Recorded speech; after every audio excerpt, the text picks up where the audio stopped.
Boris, pozdravljen. Dobar dan. Govorimo o področju radiestezije, na katerem delujete že dobrih 30 let. Ta je aplikativna pri izboljševanju kakovosti naših življenj in je uporabna tudi pri izboljševanju prehranjevalnih navad ali pa prehranjevalnih izbir. Kako to dejansko deluje? Drži, ta način je primeren za nekoga, ki se odloči, da gre v neko ekološko trgovino, hoče imeti zdrave artikle, pa točno ne ve iz nekega programa, ne vem, kot so tukaj makaroni, špageti, testenine.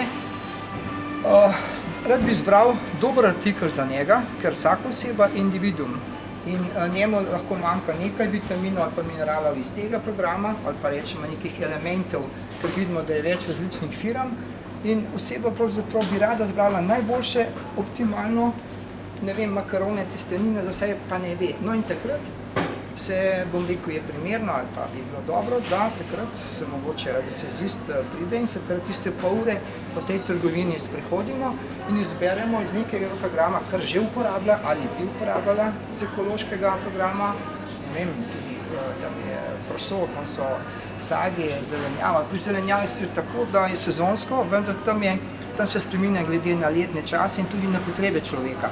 Ko pa človek vzame, ne vem, da se odloči, da bo imel neko olje, je pač olje.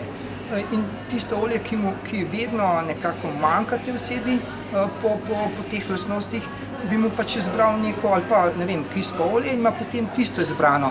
Ali pa testenine. Pri sadju pa je zadeva, glede na čase, kot sem že rekel, različna. Tam ne bi rekel, bil preveč eksakten.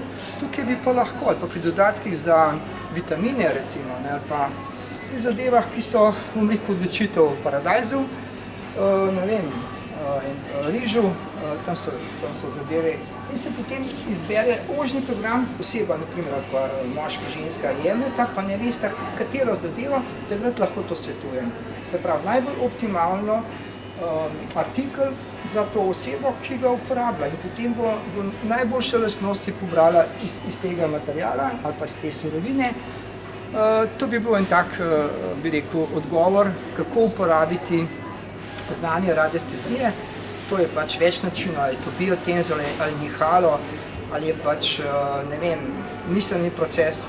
Več načinov je za izbiro do dotične osebe. Hvala lepa. Toliko, no. Hvala.